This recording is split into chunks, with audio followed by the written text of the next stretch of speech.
Hi,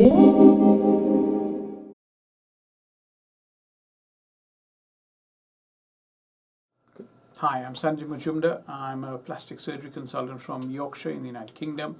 And for this in our series of suturing techniques for the Medicine in a Nutshell videos, we are going to take you through a subcuticular suture. The subcuticular suture is a bit of a misnomer because it gives the impression that it's deep to the cuticle or deep to the skin, but it's actually an intradermal suture. And the beauty of the intradermal suture is that you're putting your stitches in the strongest part of the skin. Remember, the skin is made up of the epidermis and then dermis, and the dermis is really quite the strongest part of the skin. And the really good thing about doing it in this layer is that you don't get the stitch marks that you get with interrupted sutures. Remember, from the video we did on interrupted sutures, we had said that if you leave interrupted sutures or sutures outside of the skin for more than 7 days, you're going to get the stitch marks, which you end up with a closed incision like this, and you get these stitch marks, and they're quite horrible caterpillar marks, and people do hate them. So the subcuticular suture, we will call it that because that's what it's called most commonly, is done in this layer, which is the dermis. If you can imagine that that's the wound, that's the dermal part, and you've got to put your stitch into the dermis, do your subcuticular suture, and then take it out of the dermis. I will show you the way I like to do it, and then I'll tell you the couple other options of how to start and end the suture. The middle bit is actually the same. So let's say I like to take the stitch from the outside into the dermis, so that's your dermis, and then essentially doing a snake-like thing, and all of this is under the epidermis, so in the dermis. And if you look closely at this wriggly skin snake thing, wherever you are coming out, you want to go a little bit further back, come out a little bit further back, and this is actually all within the dermis. That's a two-dimensional representation of what we're going to do, and we're now going to show it to you in a model which will clarify matters a lot more. Okay, so we're going to demonstrate the subcuticular sutures. The first thing we're going to look at our model.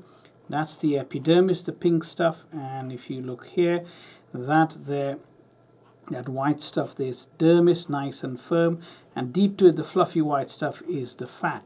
And this is what essentially a wound will tend to look like. Now, in terms of our stitch, we need to put our stitch within that dermal there, in that little snake-wise pattern that I demonstrated a little while ago for you. But we need to get into the dermis with our needle. So again, we load our needle. You can use an absorbable or non-absorbable, it's up to you. If you use a non-absorbable, it has to be obviously removed after a period of time.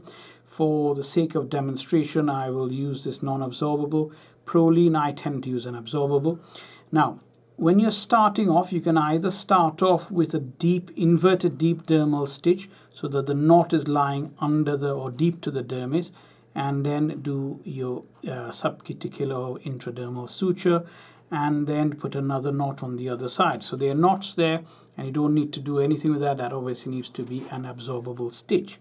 I, on the other hand, find that the knots can irritate my patients, so I don't put any knots at all. So what we do is look at the apex of the incision, and I go into just a little bit beyond the apex, 4 to 5 millimeters, through the skin and into the dermis, like so.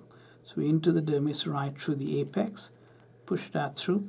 Now, at this point, it's quite useful to take the end of your stitch and put a little artery clip on that. So just keep that so you don't pull it through, and then pull the bit of stitch that you need in there. That's good. And then what we're going to do is to do our little snake pattern. So all in the bit of dermis here, and you want to go quite close to the apex. You want to go like horizontal stitch through the dermis. Putting it horizontal is a bit difficult looking over the wound, as it were, so I tend to just hook the skin and put it like that so it's a bit oblique or vertical, and then keeping it parallel to the dermis, there you go, You go there and take a nice bite through the dermis. And make sure, there you go, and it comes out nicely through the dermis. And then we gently take that out. Good.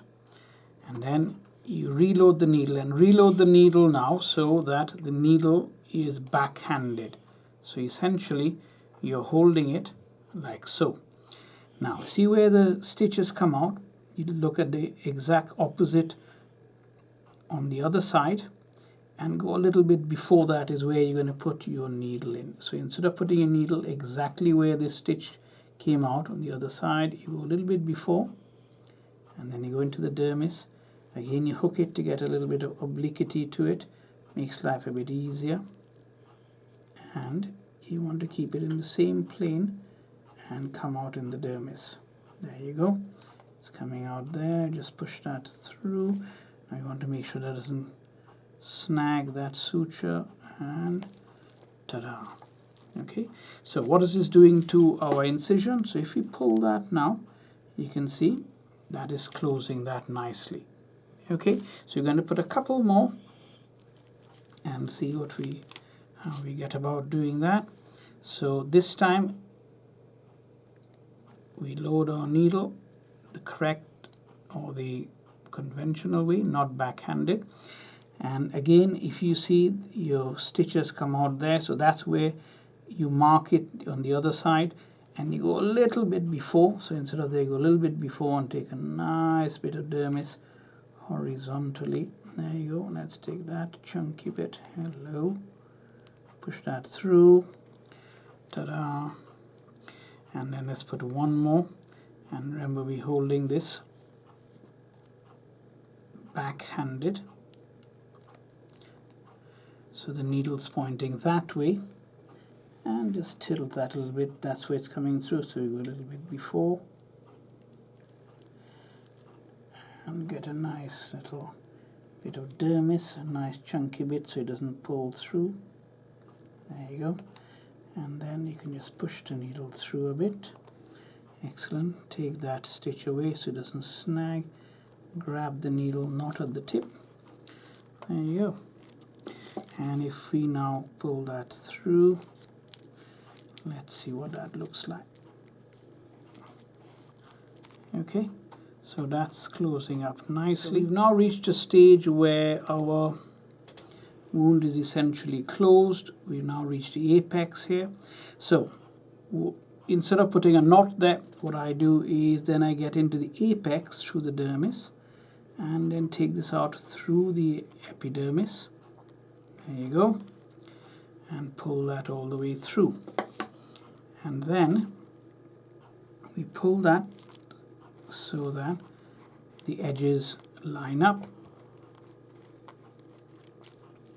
And we've got a interrupted suture that will not give us the marks. Now if we take our pen, what we've got here is that sort of thing going on within the dermis, and then it comes out. So all of that is happening is holding the wound closed, and that's where we are. Now what we need to do is to ensure that this doesn't loosen, and to prevent it loosening, I'll show you my trick with my suture strips. So now we've got our incision nicely closed. What we're going to do is we want to lock it so that it doesn't come apart over the next few days. And a good thing to use is a bit of paper strip, adhesive strip like a suture strip or such variety.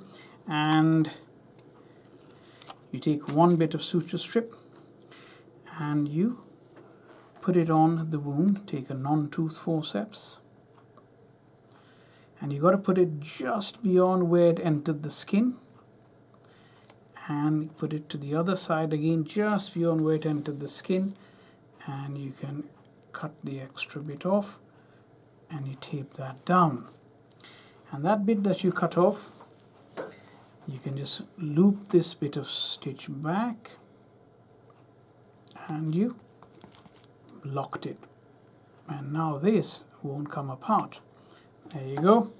And then you cut another little piece like that, small piece.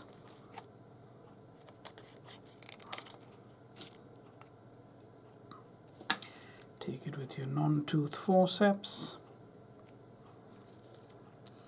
Again, holding the suture, and then you stick it on there, and that locks it. And then what I tend to do is put your needle somewhere safe as a reinforcement. I take another long piece of suture strip and put it on top, and voila, and that's the end of that. And I have been using that for 10 years and they've never come apart. Now when you're ready to take this stitch away, as I said, I tend to use a non-absorbable, an absorbable.